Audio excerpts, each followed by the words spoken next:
Bueno, buenas tardes.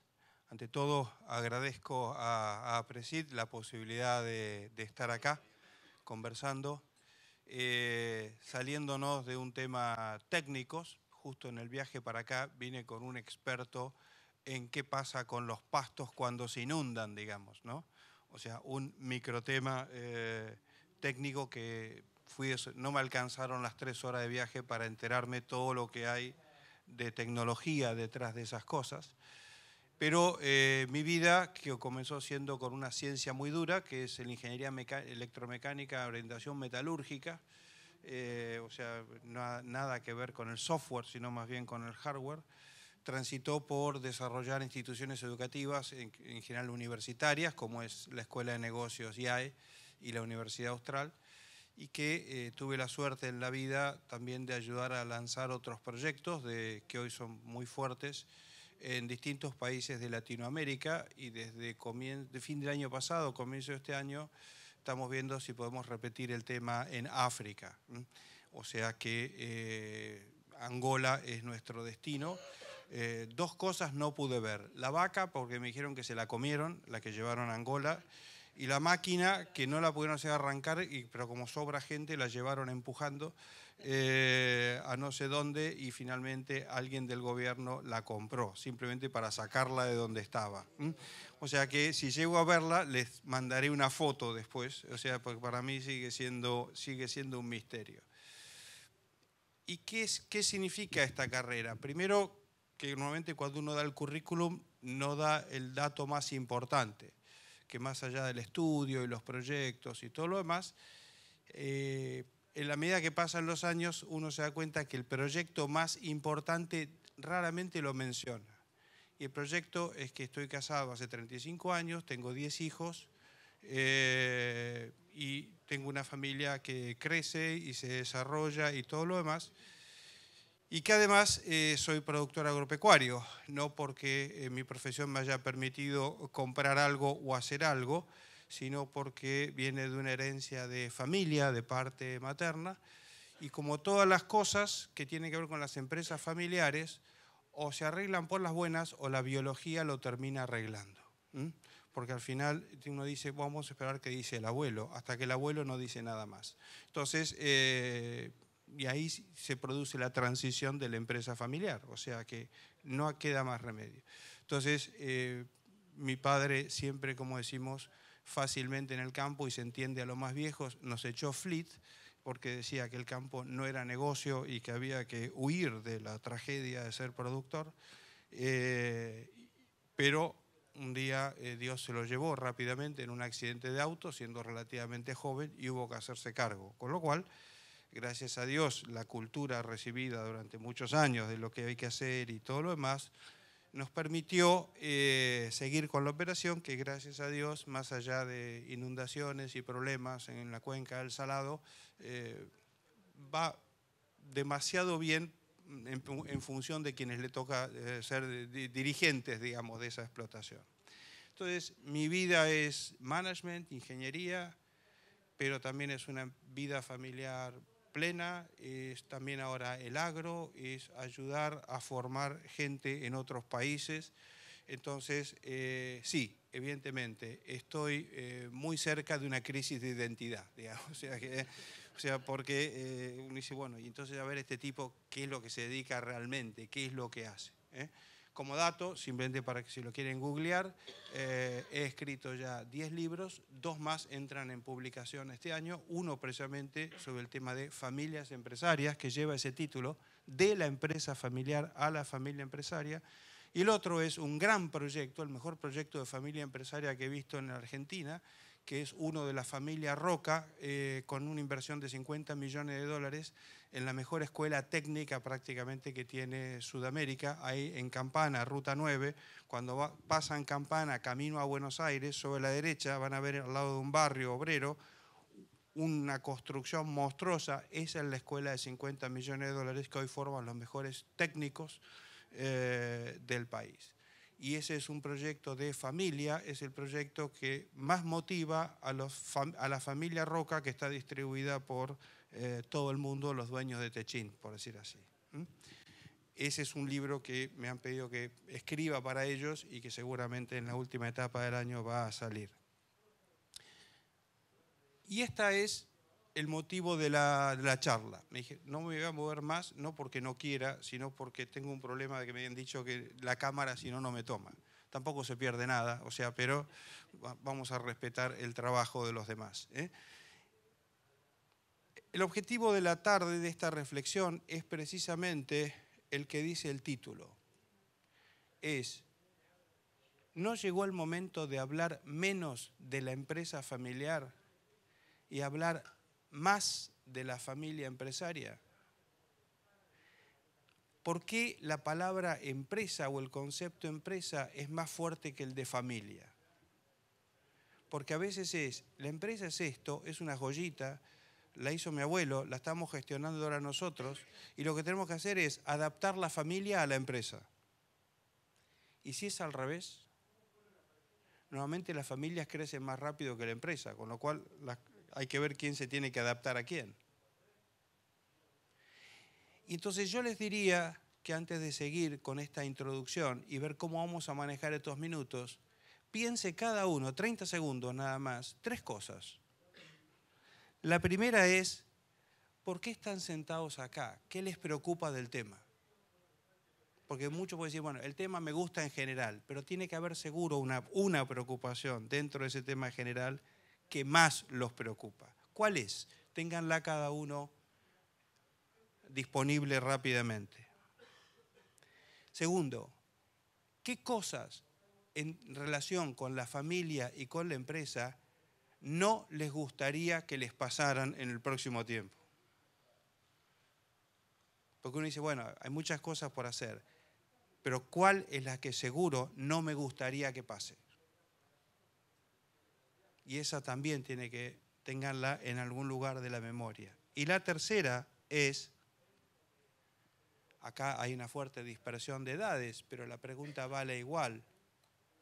Después de pensar en términos de familia y en términos de empresa, ¿qué es lo importante que quieren dejar cuando ya no tengan responsabilidad sobre la familia o responsabilidad sobre la empresa? Porque normalmente esa es la meta de llegada a la cual hay que ir. Aunque sea totalmente contraria al modelo del negocio que estoy desarrollando hoy. A veces pasa que uno está en pleno proceso de crecimiento de un negocio y se da cuenta que dice, bueno, el éxito está asegurado, vamos a seguir creciendo, pero se da cuenta que ese negocio es impasable de esa manera al resto de la familia. Entonces, ¿cuál es el momento óptimo para cambiar de negocio? De familia no vamos a cambiar. Y entonces esas contradicciones dice, bueno, espero, y cuando hay que tomar la decisión es tarde. La familia fue por un lado, el negocio fue por el otro, no se entienden, etcétera, etcétera. Estas 3 preguntas que son importantes y son las que justifican parte del título. Porque en realidad lo que hace la felicidad es cuando uno deja una familia. Si la empresa tiene 200 personas o 300, si el patrimonio neto creció a valor actualizado en dólares al 7% o al 8%, o si el banco siempre me prestó plata, eso no le importa a nadie. Porque esa gente te recordarán como un buen ejecutivo. El punto es, el proyecto de sacar una familia adelante, ¿fue compatible con el hecho de sacar una empresa adelante? Y este es el gran tema de la cuestión. Entonces, durante muchos años, durante todos estos años, lo que me ha pasado es que permanentemente, cuando nos queremos meter con estas cosas, se privilegia más el problema de la empresa y cómo la empresa se adapta que la familia. Y en realidad,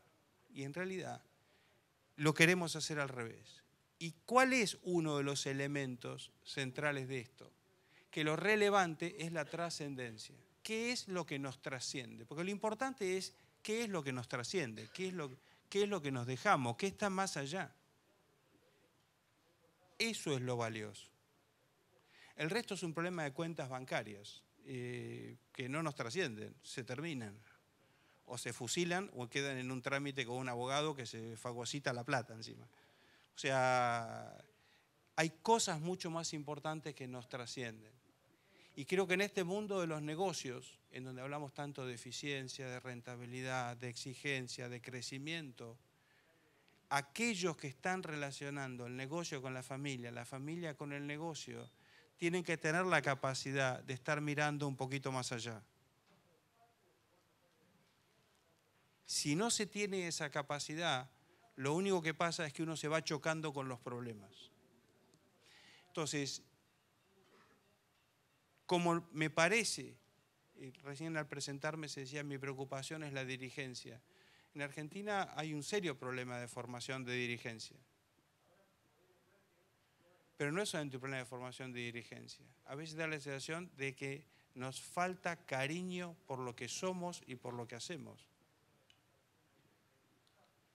Nos falta estar orgullosos de quienes nos precedieron, bien o mal, porque fueron ellos. Nos falta volver a tener la grandeza que tuvieron generaciones, que hicieron las cosas que hoy seguimos disfrutando. Sarmiento hizo las escuelas, el ministro Pistarini hizo Ezeiza y es uno de los pocos aeropuertos del mundo que no tuvo que relocalizarse 70 años después. 70 años. Había que hacer Ezeiza con 3 pistas gigantescas hace 70 años. Seguramente le dijeron, este loco está tirando la plata o está sobrefacturando la obra pública. No era ninguna de las cosas. Llegamos a tener una fábrica de aviones, llegamos a tirar cohetes, fabricábamos de aviones de A200. El primer avión de guerra que se fabricó en el continente latinoamericano, después de Estados Unidos, fue el Focke-Wulf que fabricó mi abuelo en el año 38 en la fábrica militar de aviones, que fabricaron 200 aviones de guerra. Teníamos una de las flotas de aviones de guerra más grandes del mundo. Y uno dice, ¿qué pasa ahí? Si uno empieza a relacionar ese sentido de grandeza, ese sentido dirigencial de mucha gente, tal vez se da cuenta que hay relaciones o raíces con familias a las cuales pertenecían. Después habrán hecho otras cosas bien y otras cosas mal y uno podrá criticar. Pero si queremos tener dirigencia, la dirigencia normalmente en los países sale de familias y especialmente de familias empresarias. Agarren el mapa de los políticos importantes de Latinoamérica y fíjense cuántos están relacionados en los últimos años con familias empresarias. Y van a ver que hay más de uno. Así podrían ver los senadores, ministros y todo lo demás. Hace falta la familia empresaria si queremos tener visión de país. ¿Por qué? Porque a los que están acá y tienen sus raíces acá, les interesa dejar algo para los que vienen después. Entonces, la visión sobre muchas decisiones es distinta del mero proceso de negocio o del ajuste del negocio. No puede haber desarrollo ni dirigencia para el desarrollo sin tener familias empresarias. El otro motivo importante es que este tema creo que nos ayuda a poner más énfasis en qué importante es la familia para una sociedad, empezando para uno mismo. Y ese es un tema en el cual no hay que bajar los brazos. Y el tercer elemento es que hay que revitalizar lo que es la empresa. La empresa no es un conjunto de gente que espera que cambie el gobierno para que la legislación lo beneficie, digamos, sino que son organizaciones humanas que están formadas por personas que colaboran y cooperan para construir juntos el bien común. Esa definición de Centesimus Annus Juan Pablo II.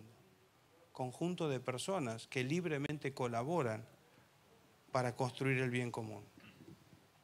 Entonces, la idea ¿cuál es? Darles algunas flashes de estas cuestiones y después rápidamente ir a preguntas y respuestas, porque creo que eso es lo más interesante. Qué cosas son las que les preocupan, qué cosas hay presentes, qué cosas de mi experiencia les puedo transmitir de los casos que he visto aquí y en otros países y qué cosas podemos sacar como síntesis de esto. ¿Les parece? Bien, entonces, primera cuestión de esto, como les decía. Estamos hablando de familia empresaria porque lo que interesa es la trascendencia, lo que vamos a dejar. Nada más generoso que pensar en lo que uno va a dejar, no en lo que uno tiene o lo que uno va a tener. Y ese es el primer elemento que distingue a un buen dirigente. el buen dirigente, está construyendo para los demás. Ahí es cuando se ve que el paterfamilia o el abuelo de familia o quienes les toca dirigir la familia se relacionan con el resto de las generaciones, ¿no? Los tíos siguen pensando en lo suyo o están pensando en que están construyendo la generación que viene. Y esa es la vocación dirigencial. Y eso es trascendencia. No nos vamos a meter acá. Pero si uno quiere ser feliz, tiene que pensar en la trascendencia. Tiene que pensar en lo que deja. Esa es la mejor manera de ser feliz, porque está desprendido de todo lo demás. Puede ser mucho, puede ser poco, puede ser más, puede ser menos, me puede costar más, me puede costar menos, pero el objetivo no cambia. Entonces, a ver, algunos motivos adicionales a los que comenté de por qué pensar el concepto de familia empresaria y no empresa familiar. Como les decía, cada vez más en los países del mundo se ve que las familias, las empresas de familia, la dirigencia que viene de familias, tiene casi más influencia que la política económica. Porque son las raíces, son el motivo de seguir haciendo las cosas, son el motivo de pasar por encima de 10 años malos o de 10 años buenos. Ese es el punto. Y la verdad que una sociedad no es un modelo económico, es un modelo social. Y esa construcción también lo que lleva es a otro punto que marcamos acá. ¿Cómo se transmiten valores en una sociedad? En gran medida por las familias. Obviamente las familias empresarias tienen mucho que decir en esta transmisión de valores. ¿Por qué el negocio se hace así? ¿Por qué en ese negocio no hace falta poner una ley anticorrupción? Simplemente porque no lo van a hacer, porque esos son los valores de la familia. Las familias instalan valores masivamente en la sociedad a través de las empresas que les toca dirigir. Y ese es un elemento importante, porque el desarrollo es un conjunto de gente alineada en función de unos valores comunes que les hace trabajar cada vez más y cada vez mejor, básicamente. El sentido de pertenencia. El sentido de pertenencia. Siempre asombra ver que todavía las grandes empresas norteamericanas que tienen hoy más de 100 años, el cuartel general sigue estando en el pueblito de 10.000 o 15.000 personas en donde nació. Que Alemania es un país competitivo y prácticamente alguien podría decir que la mayor parte de las empresas no están ni en Frankfurt, ni en Bonn, ni en Múnich, ni en Stuttgart. Están distribuidas en todos los Länders que están de norte a sur de Alemania.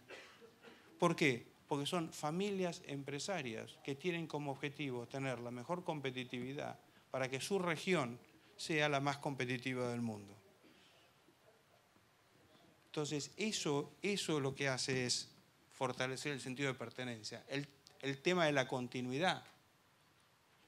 Y por otro lado, la familia empresaria transmite algo que solamente puede transmitir muchas veces la familia empresaria, que es el rol de emprender como un valor familiar. Por eso yo conozco mucha gente que dice, esta es una familia empresaria. ¿Cuántas de las empresas que fundó el abuelo quedó? Ninguna. ¿Qué hacen todos los nietos? Más del 50% desarrollaron sus propias empresas partiendo de lo que habían recibido. Entonces no es un problema mirado como la sociedad, no es un problema de propiedad, de capital físico. Es un problema que han instalado el gen emprendedor, con lo cual esa familia siempre va a ser empresaria. Aunque uno después sea médico, el otro sea curador de arte y el otro sea bibliotecario. Pero la mayor parte ha heredado lo más importante, que es, somos empresarios. ¿Se entiende este concepto? Por eso creo que es más importante hablar de esto y no hablar de la empresa, de su patrimonio y cómo se organiza para no generar lío con la familia. Son dos momentos distintos. El otro elemento importante es que si uno no se convence por los conceptos, por la subjetividad, tiene que convencerse por la realidad. El triángulo de disipación de la riqueza. Está todo bien mientras depende de uno. Pero encima me llegaron 4 yernos por acá, que me generaron 3 familias políticas por acá, y todo lo demás, y entramos en un proceso de disipación natural. Entonces, no nos creamos que las cosas pasan, bueno, hagamos números y van a ver qué pasan. Entonces, el punto es, ¿cuál sería el éxito de esto que está acá? Que los que están acá, ya no me importa si funcionan por la riqueza o su pertenencia a una parte del capital original. Tienen en su ADN el ser empresarios. Saben respetar al hermano o al primo que se tomó el trabajo de hacer una empresa cuando él se dedicó a ser un buen médico. Entonces, ¿qué vamos a dejar cuando dejamos una empresa familiar? Lo que tenemos que dejar es no tanto la riqueza, que es importante, sino si vamos a dejar valores, si vamos a dejar sentido de nación, sentido de participación, sentido de compromiso, sentido de solidaridad, sentido de ser empresarios, respeto al trabajo empresario de los demás. Si cada uno pudiésemos lograr aunque sea una partecita de esto, el éxito sería fenomenal. Y este gráfico es lo que hace plantear que no hay que hablar de la empresa, que sería acá, sino que hay que hablar de la familia, que sería la que se va distribuyendo en los distintos escalones.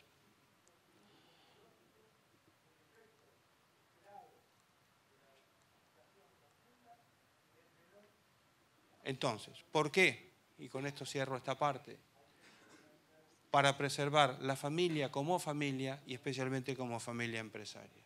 No hay peor proceso que no pensar que lo que realmente se desarrolla es la familia. La empresa se puede desarrollar más, se puede desarrollar menos. Y que entonces hay un momento, y eso es lo que vamos a plantear, en donde hace falta cambiar la agenda.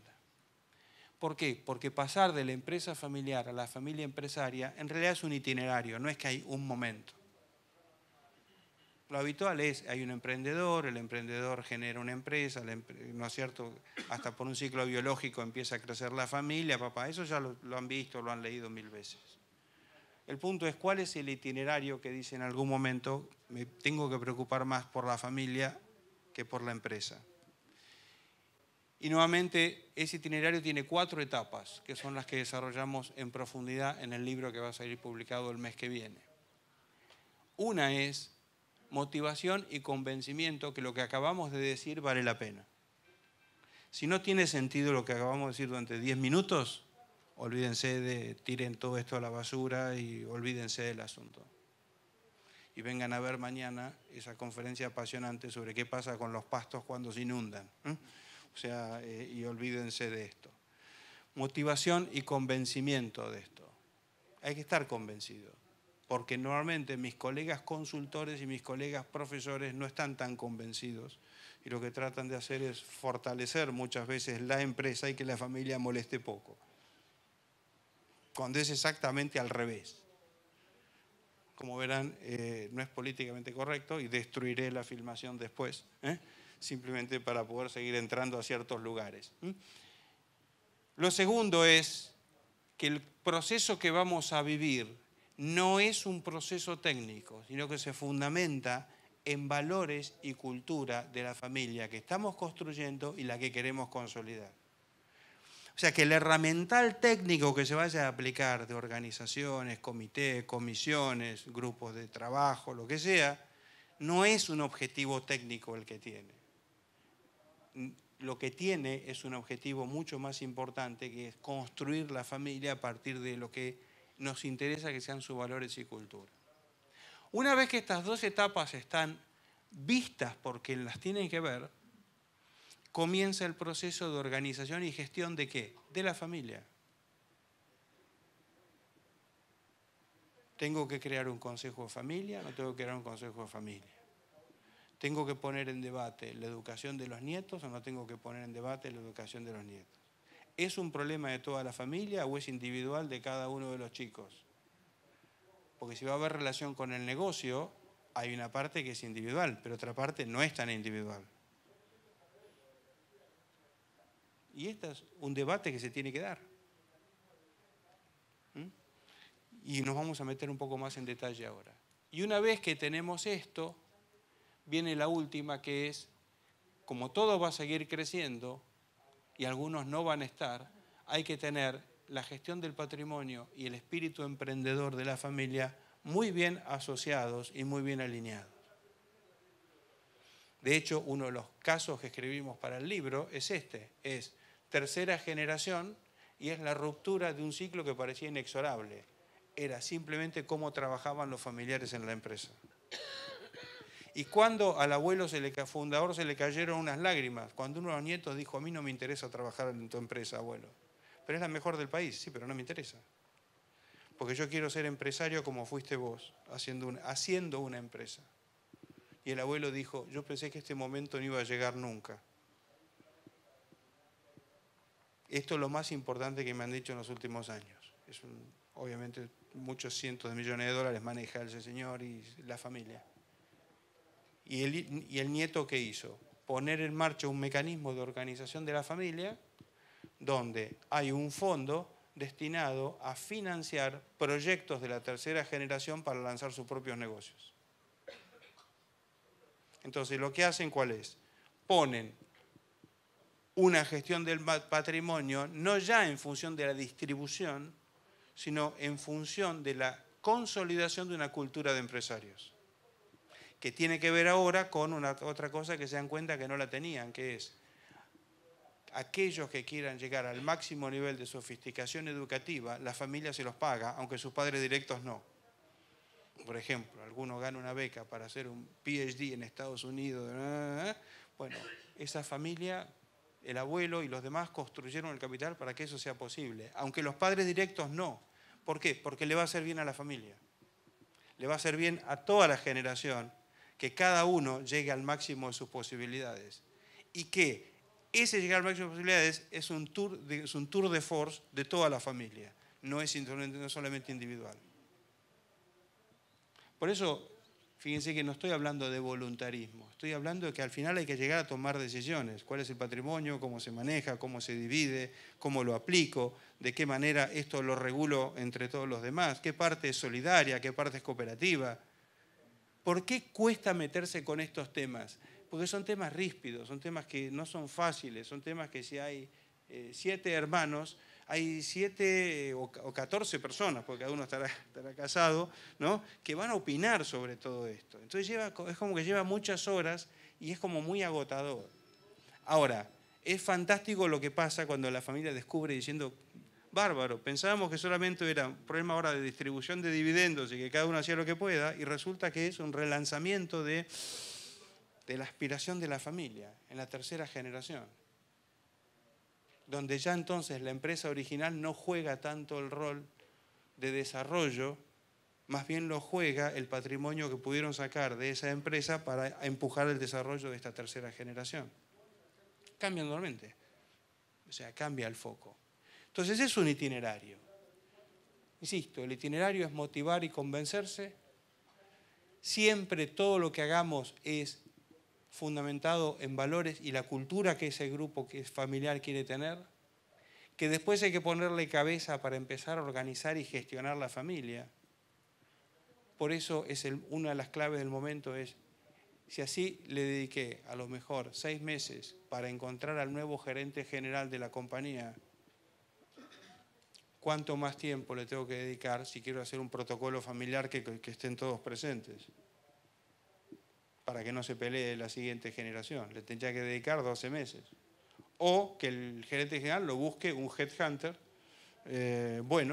Vamos a Egon Zehnder, a cualquiera que lo contrate, porque lo que sí es indelegable es que yo tengo que dirigir el protocolo. ¿Cuándo empiezo a darme cuenta que hay un itinerario? Cuando empiezo a ver que hay un conflicto de tiempos. Que el tiempo que le tengo que dedicar a las cosas de la familia es más importante y es más relevante que el tiempo que le puedo dedicar o le tengo que dedicar al mundo del negocio. Todo el mundo contrata gerentes generales. ¿Por qué tengo que hacerlo yo o perder tanto tiempo? Es ahí. Ese es el darse cuenta del itinerario. Y este es básicamente el resumen, y si quieren a partir de aquí podemos establecer alguna conversación. La parte de la izquierda es cuando el foco es la empresa familiar. ¿Quién se lleva mi tiempo? La empresa. ¿Quién se lleva la discusión de los domingos entre la familia? La empresa. ¿Quién se lleva la mayor cantidad de, no sé, de discusiones? La empresa. Y es lógico porque estamos todavía muy cerca de la etapa del emprendedor, de empujar, de salir adelante, etcétera, etcétera. Y lo que estamos consolidando es una empresa. Pero como el tiempo pasa, tiene que aparecer el momento de las decisiones claves, como les decía. Y ese es un darse cuenta. Ese es un darse cuenta. Por ejemplo, ¿cómo veo que hay familias que se han dado cuenta? Por ejemplo, cuando en una reunión familiar hecha ad hoc, a lo mejor, te miro a vos, pero simplemente por un problema de decano. El decano dice, ¿qué es lo que más le preocupa sobre la continuidad de la empresa? ¿Y sobre la familia? ¿Hay riesgo de que el negocio nos haga pelear? ¿Por qué? Y abre el juego. Se abre el juego. Esa pregunta normalmente va a ser poco contestada, pero todo el mundo se la lleva. ¿Por qué? Porque está en el valor de la familia no pelearnos por esto. Entonces, se entiende cómo uno va creando este momento de bisagra. El momento de bisagra hay que crearlo, hay que dedicarle tiempo. Decir, mira, hemos hablado muchísimo del negocio, no hemos hablado de lo que cada uno quiere para sus familias. O sea, y eso es lo más importante. Si quiero que mis hijos sean felices, quiero estar seguro que su proyecto familiar coincide con lo que estamos haciendo. Si no, hay que cambiarlo. Porque no estamos aquí para hacer felices a los accionistas, estamos aquí para hacer felices a los chicos, con su familia, con sus cosas. Además, lo peor que podría pasar es que se acuerden mal de mí, que los forcé a hacer algo que no querían. ¿Dónde está escrito que es más importante el proyecto de la empresa familiar del abuelo que la felicidad de uno de los matrimonios que quiere vivir de ser curador de obras de artes en municipios pobres para mejorar la cultura en esos pueblos? Una familia que genera gente con ese sentido de cooperación social ya tiene parte del éxito ganado. Porque además los ha creado, los ha desarrollado con suficiente valentía para ser muy fieles a lo que ellos quieren hacer y no a lo que les imponen. Entonces, por eso digo, estos debates de familia se pueden ver o positivos o negativos. Siempre hay que mirarlos positivamente. Entonces, hay que pasar el Rubicón acá. ¿Por qué? Porque acá uno se termina de organizar y dice, consigue los profesionales que ayuden a la empresa. ¿Qué nos falta ahora para dar más tiempo? Un gerente general. ¿Qué nos falta? Un director de marketing, para que uno de los hijos sea solamente director y a lo mejor se encargue de otras cosas. Pero si yo lo tengo como gerente comercial, no va a tener tiempo. Entonces hay que buscar un gerente de marketing, punto, se acabó el partido. Y hay que crear los órganos de gobierno de la empresa. ¿Sabes qué? La mejor manera de mantener la paz social, ¿cuál va a ser? Poner un balance entre dueños y directores profesionales en el directorio. Si ponemos todos miembros de la familia y un director independiente, el director independiente está cocinado. Está cocinado, es decir, lo vamos a tener como florero ahí. En cambio, si le ponemos un balance, lo que le vamos a estar diciendo es, mira, el directorio está para ayudar al tema de la empresa. El problema nuestro es ayudar a que la familia después sea mejor que la empresa. Entonces uno automáticamente da señales. Esta parte de la izquierda es más fácil de resolver de la derecha. ¿Por qué? Porque hay que buscar profesionales, buscamos profesionales. Hay que buscar normas de procedimiento de un comité, normas de procedimiento de un comité. Hay que crear un directorio mejor, creamos un directorio mejor. Sobre eso hay tecnología profesional a patadas, la que quieran. Ahora, para el itinerario de la derecha, continuidad y trascendencia de la familia, hay que dedicarle tiempo a la familia y a su organización. El foco es la familia empresaria. Estos profesionales tienen que ayudar a la familia, no a la empresa, y lo que hay que crear son órganos de gobierno de la familia. Ahí donde aparece, por ejemplo, el Consejo de Familia. ¿El Consejo de Familia qué hace? ¿Cuál es la visión de la familia? ¿A dónde va? ¿Qué temas son los que van a interferir entre el negocio y la familia? Tenemos que explicitar el código de valores, dado que ahora va a haber, en 5 años más, 14 familias políticas asociadas. Las explicitamos, y si lo explicitamos, ¿cómo lo comunicamos? ¿Tenemos que tener reuniones periódicas de familia o no? Eso es un consejo de familia.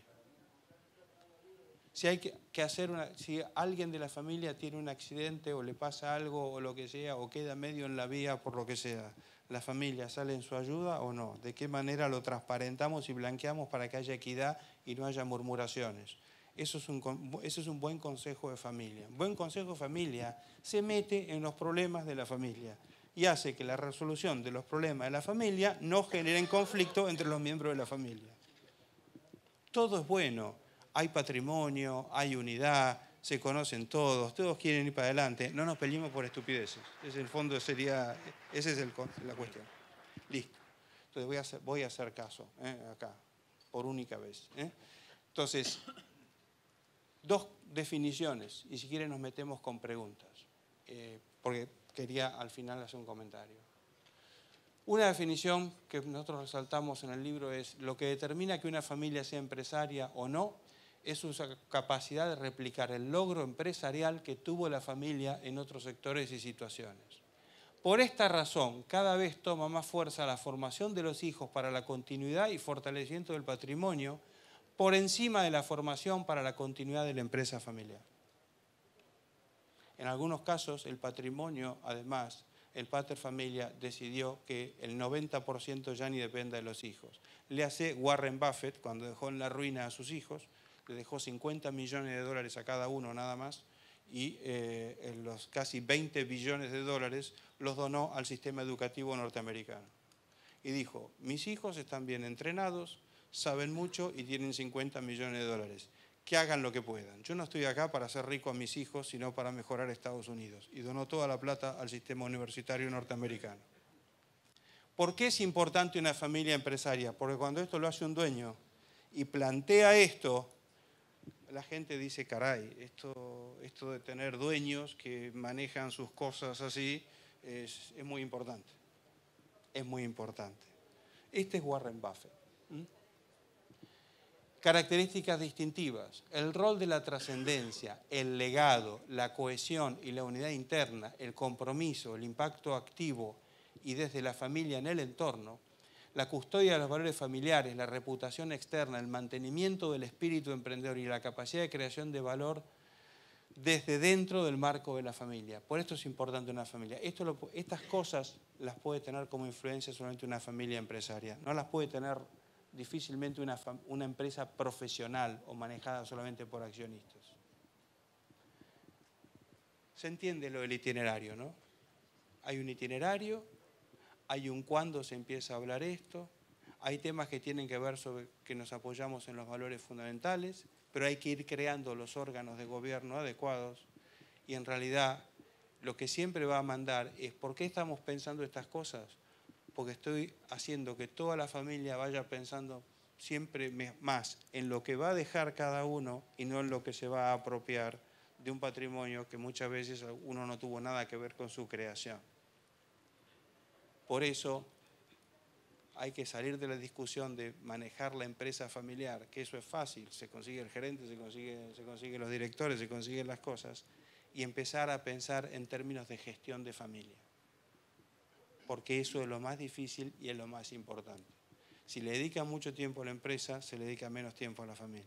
En el momento dado, se tiene que notar que hay un conjunto de gente de la familia cuya agenda empieza a ser más pensar en la familia que en la empresa. Un último comentario y termino con los 20 segundos estos.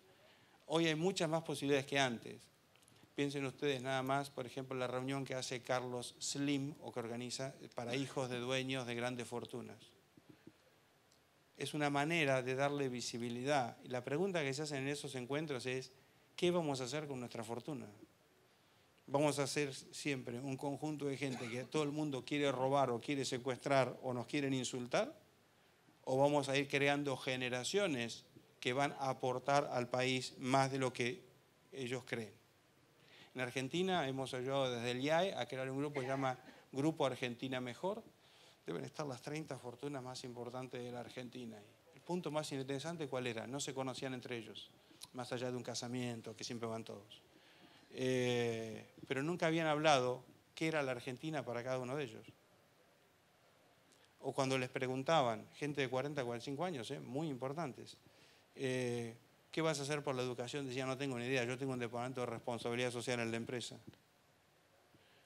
Y fue interesante porque el trabajo de 3 años los llevó a que hoy están involucrados, hasta algunos ayudando políticamente, desde el rol que les toca.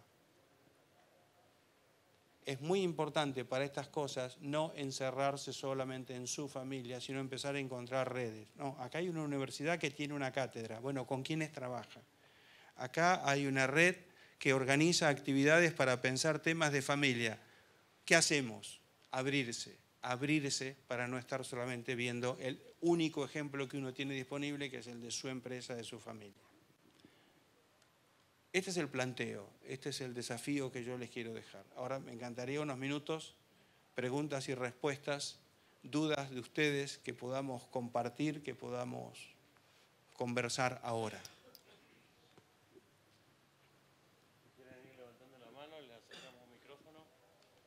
Si hablan fuerte, estamos suficientemente cerca. A ver, levántate, eso sí, para...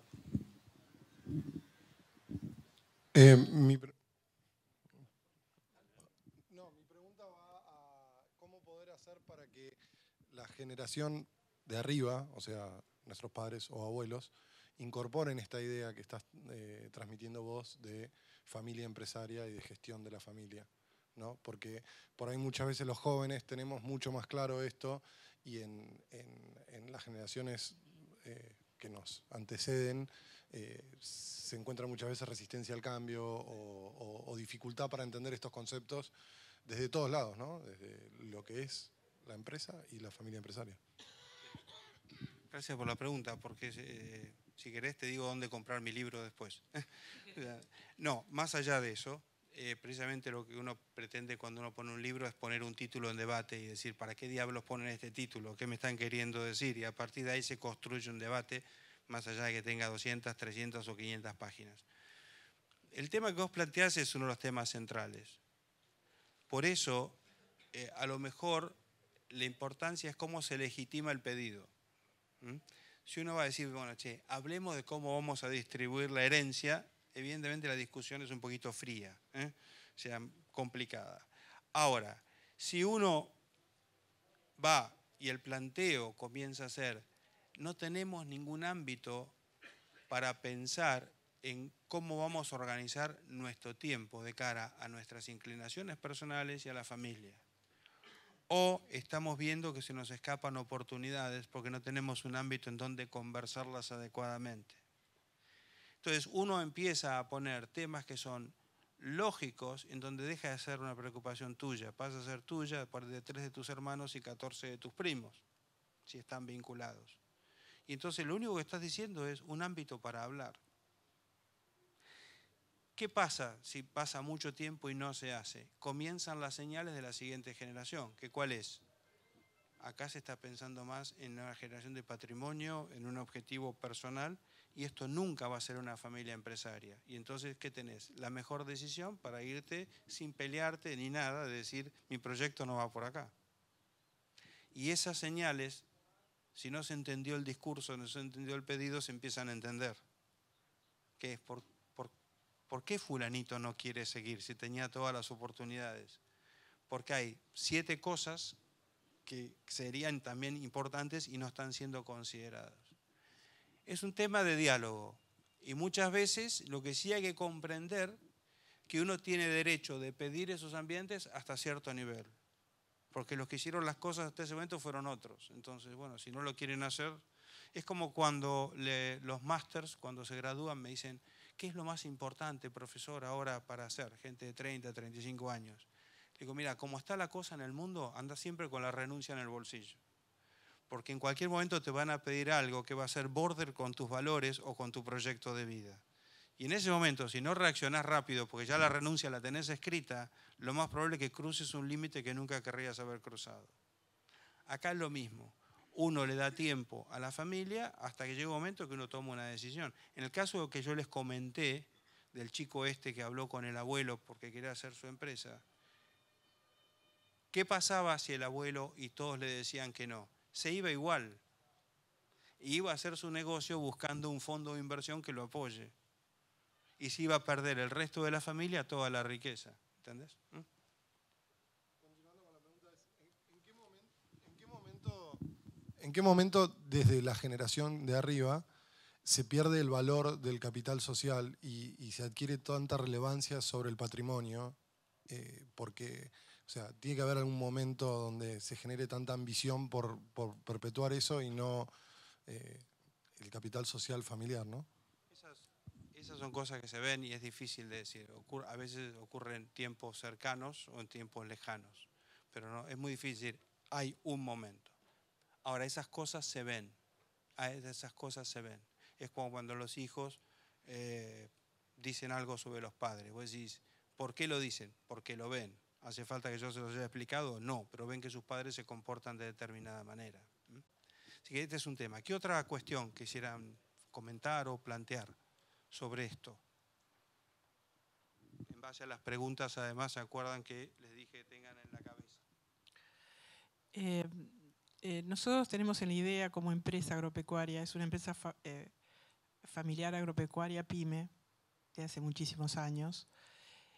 Tal vez, no sé si usted coincide o no con esta idea, de que es importante que las nuevas generaciones se formen profesionalmente, tal vez en cada uno en lo suyo, aquellos que son abogados o los que son ingenieros, y llegado un momento de maduración, siempre dar la oportunidad de ingresar dentro de la empresa.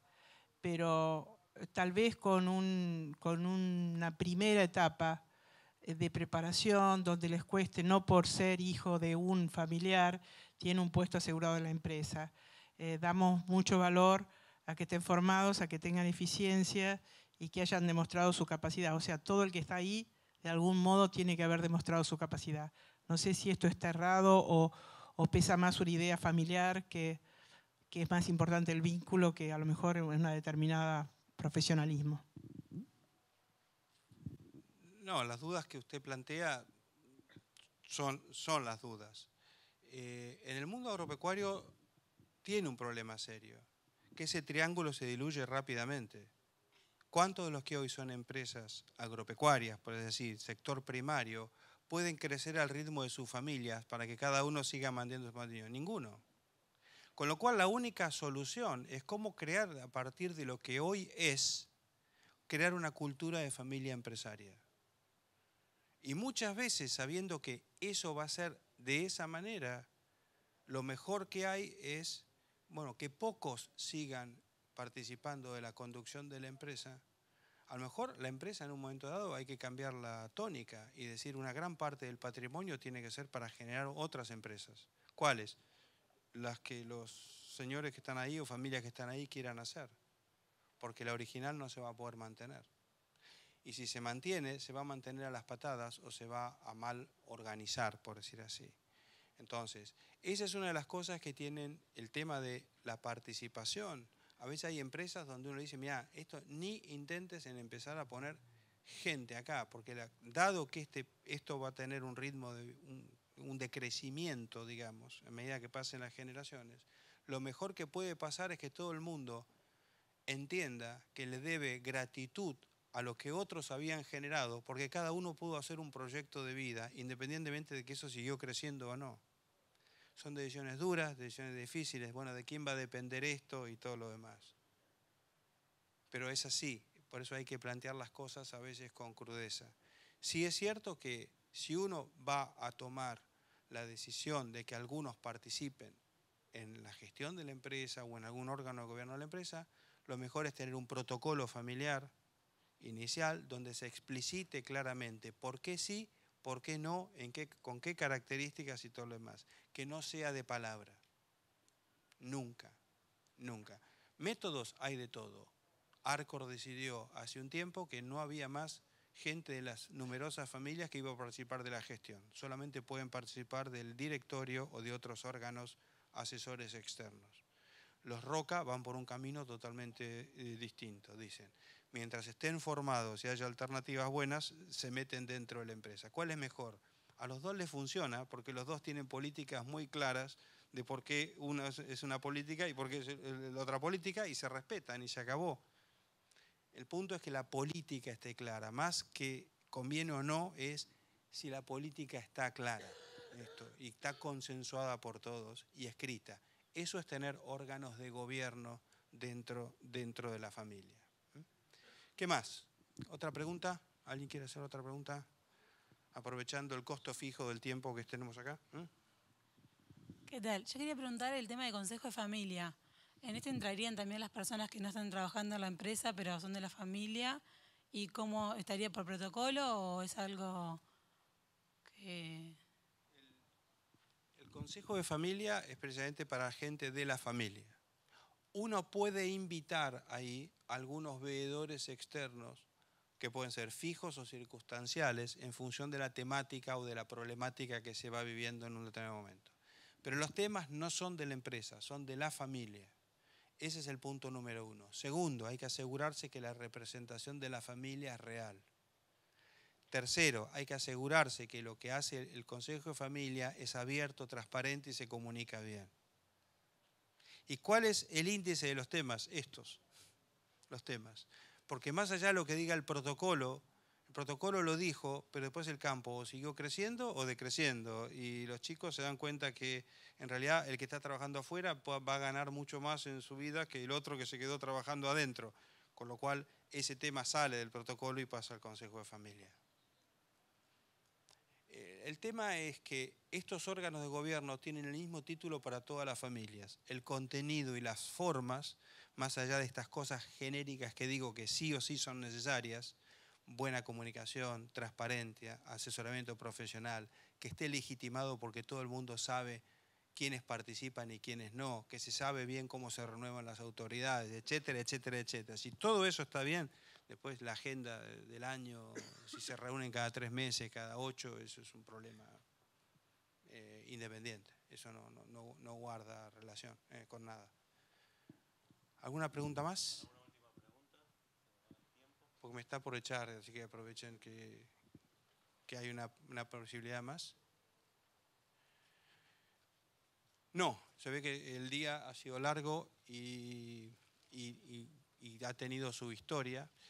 De mi parte decirles gracias por la atención y en realidad lo único que he pretendido hacer acá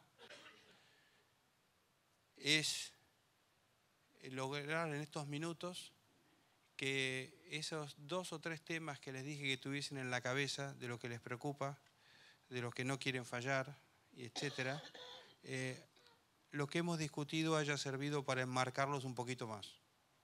O sea, que cada uno haya direccionado los comentarios a esas cosas, no a las generalidades, sino a esas cosas. Con lo cual el resultado es dejar un concepto, dejar una idea, En el fondo, cuando estamos hablando de familias empresarias, lo que estamos hablando es cuándo son exitosas, cuando generan formas de comportarse que son las adecuadas para esa familia. Esto es. Por eso, ojo con mis colegas consultores y profesores, porque a veces son muy esquemáticos y dicen, mira, el consejo de familia es todo esto. Bueno, está bien, te voy a pagar lo que me pedís, pero no me jorobes. Adaptemos el consejo de familia a la familia. No te estoy comprando los 22 puntos, estoy comprando un consejo de familia para mi familia. Eso te lo pago. Ahora, si querés, vamos a hacer lo que corresponde. Entonces, lo de cada uno, las ideas, las de cada uno. Y lo más importante de esto, lo más importante de esto es que estas ideas de cada uno no se pierdan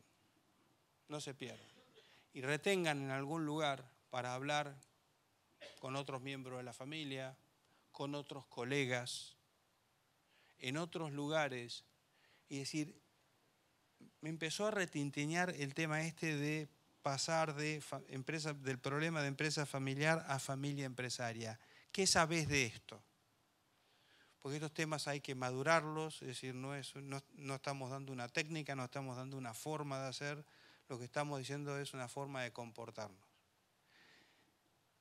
Y el objetivo central no lo pierdan de vista. Esto no es por un problema de maximizar patrimonios o maximizar la rentabilidad de las empresas.